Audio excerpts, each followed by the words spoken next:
나이 60이 넘으니 문상 가는 일이 부쩍 많아졌습니다.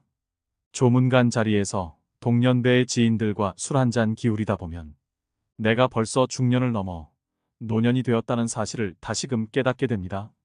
이순이란 나이는 귀가 순해져 사사로운 감정에 얽매이지 않고 모든 말을 객관적으로 듣고 이해할 수 있는 시기라고도 하는데, 이순을 다하고 돌아가시는 어른들을 보며 우리들이 나누는 이야기들엔 얼마나 깊은 삶의 의미들이 담겨 있을까 궁금해집니다.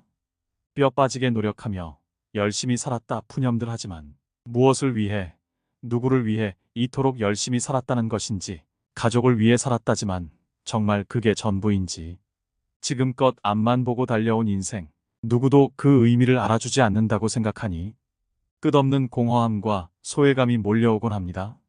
누구나 60여 년을 살다 보면 뒤를 돌아보게 됩니다. 100세 시대를 맞이한 요즘 60세는 인생의 약 절반에 불과한 나이가 되었습니다. 60세가 되어 인생의 반환점을 맞이한 사람들은 새로운 인생이 막을 꿈꾸기도 하지만 어떻게 살아야 할지 막막해지는 경우도 많습니다. 또 나름대로 최선을 다해 살아왔다고 해도 이른을 앞둔 대부분의 사람들은 분명 후회되는 일들이 생깁니다. 미래에 희망이 없어 보인다 해도 포기하지 말고 지금부터 할 수 있는 일들을 꾸준히 실천해야 합니다. 오늘은 60대의 99%가 후회하는 4가지에 대해 이야기를 나눠보겠습니다. 이 모든 것을 경험한 인생 선배들은 어떤 후회를 했을까요? 그럼 바로 시작하겠습니다. 첫 번째는 돈을 감정적으로 소비하지 말고 더 많이 저축해야 됩니다. 대다수의 은퇴 후 가장 큰 고민은 경제적인 어려움입니다. 고정 수입은 줄어들지만 자녀 지원비, 병원비 등 각종 지출은 늘어가는 탓에 노후의 생활고에 시달릴 수 있습니다. 노후에 빈곤해지면 자존감이 무너집니다. 우리나라는 과시문화가 있습니다. 남들이 타는 좋은 차, 좋은 집과 비교하게 되고 자신의 형편을 이웃 친인척들과도 비교하게 됩니다. 그렇게 경제적으로 부담스러워지면 자연스럽게 모임이나 친구들을 만나는 것도 줄이거나 안 하게 되면서 외로움이 따라옵니다. 돈 없는 부모는 자식도 멀리하는 경우가 많습니다. 그러면 또 허무감이 생깁니다. 결국 이러려고 평생 자식들 힘들게 뒷바라지하며 살았나 하는 생각과 그동안 열심히 살아왔던 삶이 통째로 부정당하는 것 같은 기분의 우울증까지 생깁니다. 외로움과 허무감, 우울증으로 무기력해지면 몸도 마음도 아픕니다. 불안정한 노후에 희망도 보이지 않고 살고 싶다는 의지가 없어지니 결국 극단적인 선택을 하는 경우도 일어날 수 있습니다. 우리나라 노인 빈곤율과 노인 자살률은 1위라고 합니다. 그만큼 노인들이 불행한 나라라고 할 수 있죠. 우리 어르신들이 50년대 전쟁을 겪으며 꿀꿀이 죽과 나무뿌리로 연명했어도 자살률은 그리 높지 않았습니다. 풍요로운 현대에 와서 오히려 자살률이 높아진 이유가 상대적 박탈감으로 인한 자존감 저하가 가장 크다고 볼 수 있죠. 요즘 흔히 얘기하는 욜로족이라는 말이 있습니다. 젊은 나이에 노후 대비를 전혀 하지 않고 기분대로 펑펑 돈을 쓰는 분들이 많습니다. 욜로처럼 쓰다 골로 간다는 말이 있습니다. 이처럼 저축을 하지 않으면 은퇴 이후 큰 고난을 겪게 될 수 있습니다. 젊어서 노후 준비를 해놓지 않으면 비참한 노후를 맞이하게 되는 것은 시간 문제입니다. 반면 한평생 열심히 일해서 노후 준비가 되었는데 결혼 비용이다, 사업 자금이다 뭐다 하며 늙은 부모에게 손을 벌리는 자식들이 있습니다. 그럼 또 자식들이 안쓰러워 다 해주고 싶은 마음에 무리해서라도 도움을 주게 됩니다. 자식에게 전 재산 다 주었더니 집에서 쫓겨나거나 버림을 당하는 뉴스도 종종 접하게 됩니다. 내가 이제는 늙었다고 자식한테 재산을 물려주는 순간 자식을 잃고 자식들에게 모든 것을 쏟아부어 나 자신의 생활이 없어지게 됩니다. 즉, 내 인생도 잃습니다. 곶감 빼먹듯이 조금씩 재산이 줄어 노년이 비참해질 수 있습니다. 당연히 부모의 재산을 자식에게 물려준다는 생각을 버려야 합니다. 부모들은 자식을 위한 희생보다 자신의 노후와 행복을 위한 준비를 하셔야 합니다. 자식들은 본인 가정 꾸리고 나면 절대 부모의 인생을 책임져 주지 않습니다. 기대도 하지 말아야 합니다. 돈을 벌 수 있을 때 버는 것도 중요하지만 돈을 관리하는 것은 더 중요합니다. 많이 벌어도 한순간에 사라질 수 있는 게 바로 돈입니다. 가장 훌륭한 노후 준비는 평생 현역이라는 말이 있습니다. 몸이 무리되지 않는 선에서 퇴직 후에도 계속 일자리를 가지는 것입니다. 소득이 얼마냐는 크게 중요하지 않습니다. 일하는 즐거움으로 생활에 활력이 생기고 고립감도 해소됩니다. 또 소일거리라도 갖는다는 것은 노후에도 자기의 존재 가치를 확인한다는 의미입니다. 이처럼 노후 준비를 안정적으로 해서 자신을 우선적으로 돌볼 줄 알아야 나중에 힘든 상황을 만들지 않을 수 있습니다. 경제력이 뒷받침되어야 안정적이고 행복한 노후를 지낼 수 있다는 것을 부정하시는 분들은 아마 없을 것입니다. 특히나 평생 동안 쓰는 병원비의 50%는 노후의 10년에 집중된다고 합니다. 여태 모아놓은 돈을 자식에게 퍼주거나 젊을 때 저축하지 않아서 아파도 병원에 가지 못하는 최악의 상황은 생기지 않아야 합니다. 이런 상황을 만들지 않으려면 우리는 우리의 돈을 잘 지켜야 합니다. 두 번째는 금융 공부를 미리 해두시는 게 좋겠습니다. 은퇴 준비를 미리 하셔서 행복한 노후를 맞이할 수 있습니다. 그 조건에는 금융 공부가 필수입니다. 모두 돈을 버는 데만 몰두할 뿐 돈을 모으고 지키는 데는 관심이 없습니다. 또 한국인에게 인생을 살아가는데 중요한 금융교육은 매우 결여되어 있는 게 현실입니다. 즉, 우리나라는 열심히 살아도 가난을 면하기 어려운 나라임에는 틀림없습니다. 무척 억울하지 않나요? 저는 억울할 것 같습니다. 분명히 자신의 삶을 돌아보면 일만 한 것 같은데 그 결과가 노후 빈곤이라니요? 그런데 우리가 노후 빈곤 문제를 논하면서 놓치고 있는 중요한 것이 하나 있는데 국민들이 대체로 지독한 금융 문맹이라는 점입니다. 문자 문맹은 생활이 불편한 일이지만 금융 문맹은 생존이 달린 문제입니다.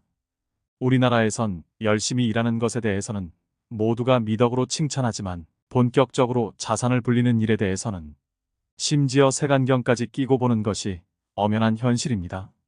주식 투자를 하면 도박한다고 경멸하질 않나.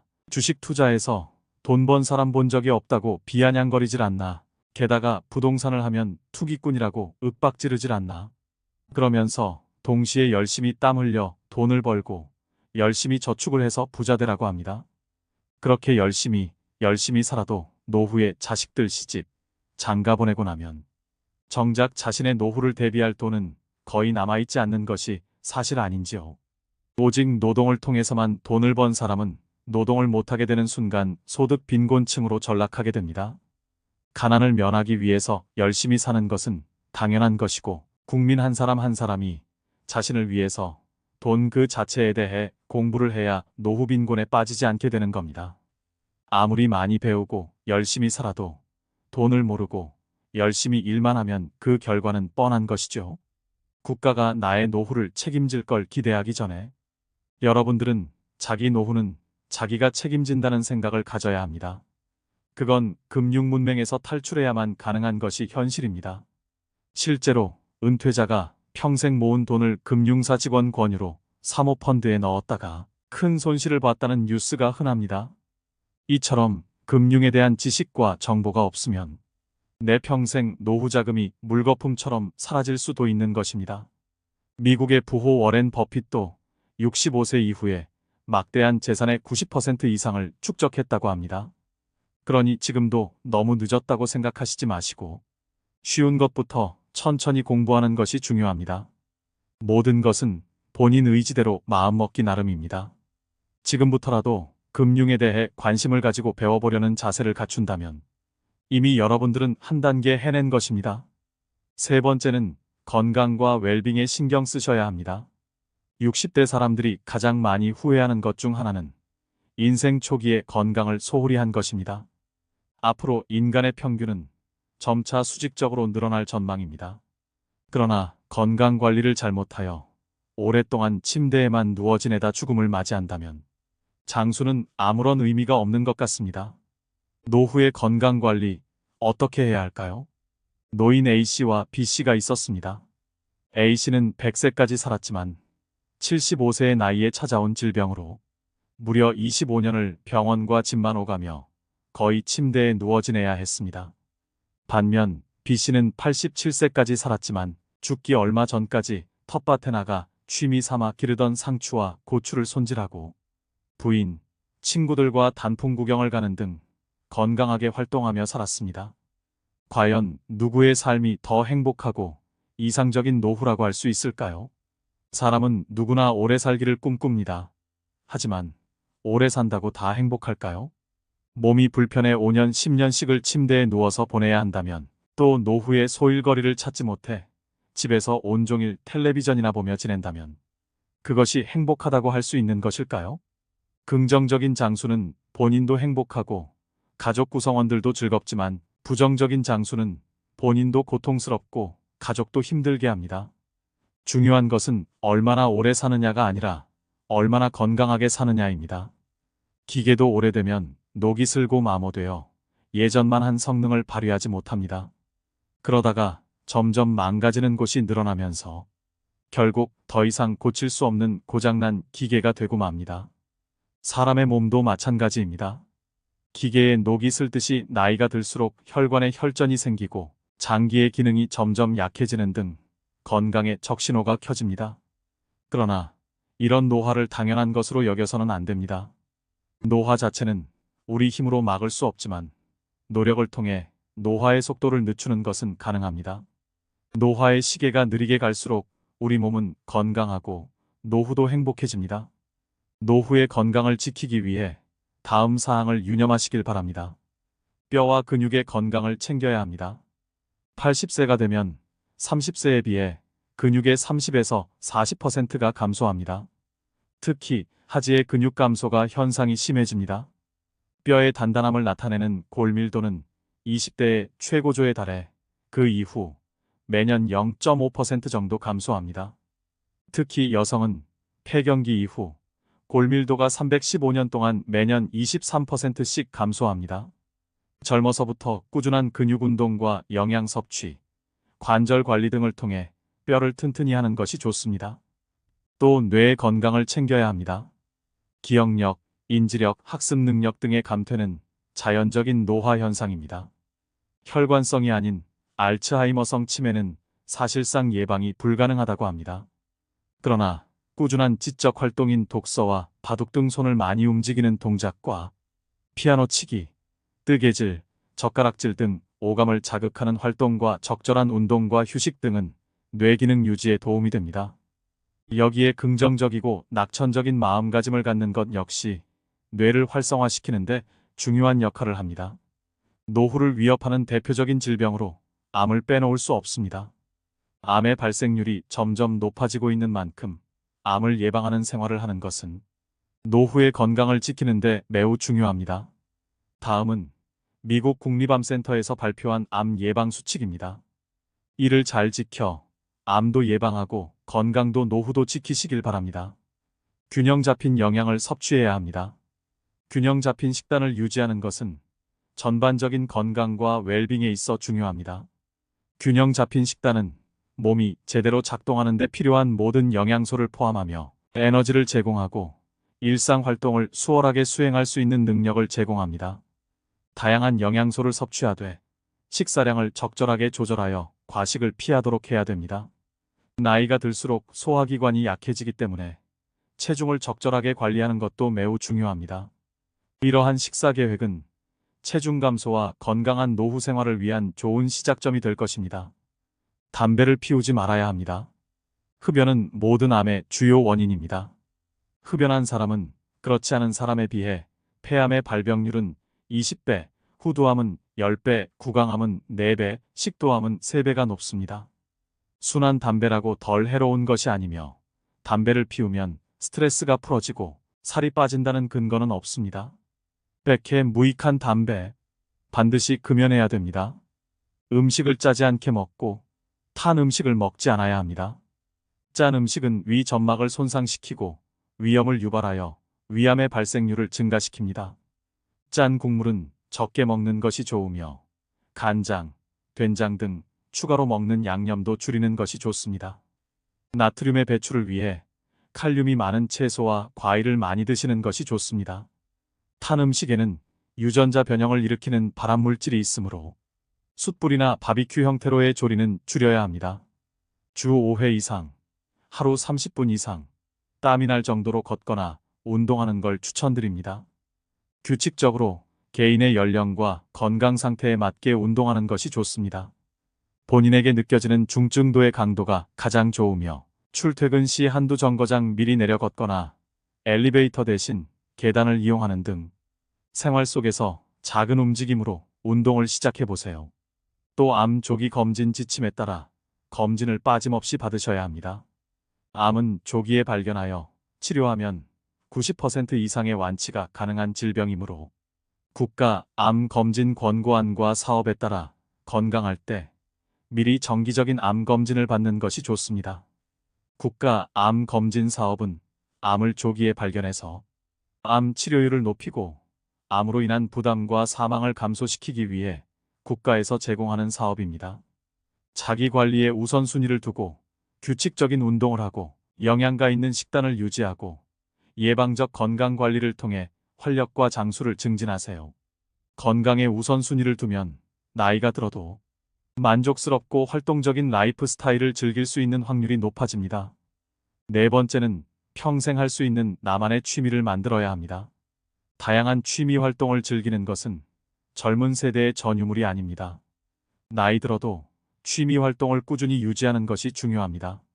취미라고 하면 거창하다고 생각해서 지레 겁부터 드시고 도전조차 안 하시는 분들이 많습니다. 등산과 가벼운 산책, 음악 감상, 독서 등과 같이 돈이 필요하지 않은 취미들도 많습니다. 숲길 해변 맨발 걷기 같은 취미도 자연에 가까워지면서 힐링할 수 있는 길입니다. 소박하게 핀 꽃 한 송이, 파란 하늘 그리고 살랑거리는 바람에도 행복한 감정을 느끼며 이름 모를 들풀 하나에도 의미를 부여하며 나 자신의 삶에도 의미를 부여할 수 있습니다. 한 연구에 따르면 60세 이상 사람들 중 취미가 있는 사람은 우울증 증상이 적고 행복감, 건강하다는 느낌, 삶의 만족도가 높다고 합니다. 말년의 삶의 만족도는 취미 활동과 가장 밀접하게 연관되어 있었는데요. 취미는 자신이 마음과 몸을 조절할 수 있다는 느낌, 삶의 목적 찾기, 일상의 문제를 해결할 수 있다는 느낌 등 삶의 만족도에 많은 기여를 합니다. 또 다양한 취미 활동은 치매 예방에도 매우 도움이 됩니다. 치매에 좋은 활동은 두뇌 회전을 많이 시킬 수 있는 놀이나 독서입니다. 건전한 수준의 게임, 바둑, 카드놀이와 같은 종합적인 인지 능력을 요구하는 놀이가 도움이 됩니다. 신문, 책을 읽거나 글을 쓰는 것도 효과적인 예방법입니다. 글쓰기는 전두엽과 두정엽을 활성화시켜주는 취미로 노년에 하기 적합합니다. 글을 쓴다는 것은 생각을 정리해 써내려가는 것이기 때문에 생각을 하며 글을 쓰는 일은 손을 계속해서 움직이는 취미인 만큼 뇌의 근육 발달에 도움을 줄 수 있습니다. 글쓰기와 더불어 책을 자주 읽는 것 또한 집중력을 훈련하는 취미로서 책을 읽고 감명 깊었던 부분이나 느낀 점을 노트에 적어보는 방법도 좋을 것 같습니다. 그림 그리기도 좋습니다. 정밀한 손의 움직임이 필요한 색칠 공부는 손과 두뇌의 상호작용이 일어나는 활동으로 뇌 발달에 도움을 줄 수 있을 뿐만 아니라 즐거움과 성취감 또한 함께 느낄 수 있습니다. 색을 선택하고 칠하는 과정이 측두엽의 활성화, 전두엽, 두정엽, 소뇌세포 활성화와 뇌 혈액 속의 산소 농도를 증가시켜줌과 동시에 인지기능 저하를 예방하고 소근육의 강화를 도와준다고 합니다. 노후에는 아무래도 시간이 많아지게 되다 보니 자연히 쓸데없는 생각이 많아지게 됩니다. 머릿속에 잡생각이 많아지다 보면 생각의 늪에 빠져 자기 스스로를 더 바닥까지 내려가게 할 수 있습니다. 그러다 보면 어느새 우울감이 따라올 수도 있습니다. 특히 혼자 사시는 노인분들에게 이러한 상황은 더 악영향을 미칠 수 있기 때문에 그림을 그리는 시간 동안 온전히 집중하게 되어 잡념을 떨칠 수 있게 되어 우울한 생각에서 벗어나는 것에 큰 도움이 됩니다. 그림 그리기는 준비물도 크게 필요 없어 아주 쉽게 접근할 수 있는 취미 중 하나입니다. 이미 치매 예방을 위한 컬러링북들이 시중에 다양하게 판매되고 있을 만큼 그림 공부는 치매 예방에 효과적인 취미라고 볼 수 있습니다. 당장 어떤 취미를 해야 되는지 잘 모르시겠다면 접근성이 쉬운 그림 그리기부터 도전해 보시는 건 어떨까요? 또 다른 취미 활동으로 추천드리는 것은 뜨개질이나 자수놓기입니다. 건국대병원 치매클리닉 한설의 교수는 늦었다고 생각할 때가 가장 빠른 것. 뇌를 자극하는 두뇌 훈련을 당장 오늘부터라도 시작하라. 라고 강조합니다. 특히 뇌는 단순한 것을 실증내므로 똑같은 패턴의 고스톱보다는 뇌가 적정한 수준의 자극을 받을 정도의 그림 그리기 그리고 뜨개질, 일기 쓰기, 외국어 배우기를 추천한다고 합니다. 취미 생활이 건강에도 도움이 된다고 하니 치매 예방을 위해 지금부터 손과 머리를 자주 사용해 보시길 꼭 권해드립니다. 오늘의 영상 어떠셨나요? 후회는 인생의 본질적인 부분이지만 다른 사람들의 경험에서 배우면 60대를 더 지혜롭게 헤쳐나가고 일반적인 함정을 피할 수 있습니다. 건강을 우선시하고 은퇴를 계획하고 자기 개발로 성장하고 정신적 웰빙을 우선시하고 현재를 음미하세요. 이러한 원칙을 수용하면 60대 이후에도 성취감과 목적의식, 후회를 최소화하는 삶을 살 수 있습니다. 달콤하고 기름진 음식보다는 통곡물과 거친 자연식물식처럼 소박한 식탁에서 건강이 따라옵니다. 소유욕을 버리고 단순해지면 마음의 평화가 찾아오고 내면의 성장을 키울 수 있습니다. 불편한 사람들과는 교류하지 않아도 됩니다. 어차피 사람은 외롭습니다. 끝으로 정호승의 시를 하나 들려드리면서 오늘의 영상 마무리하겠습니다. 울지 마라. 외로우니까 사람이다. 살아간다는 것은 외로움을 견디는 일이다. 공연이 오지 않는 전화를 기다리지 마라. 눈이 오면 눈길을 걸어가고 비가 오면 빗길을 걸어가라. 갈대숲에서 가슴 검은 도요새도 너를 보고 있다. 가끔은 하느님도 괴로워서 눈물을 흘리신다. 새들이 나뭇가지에 앉아있는 것도 외로움 때문이고 내가 물가에 앉아있는 것도 외로움 때문이다. 산 그림자도 외로워서 하루에 한 번씩 마을로 내려온다. 종소리도 외로워서 울려 퍼진다. 오늘도 노후의 지혜와 함께 해주셔서 감사드립니다. 황금빛으로 무르익어가는 여러분의 지혜로운 인생을 언제나 응원합니다.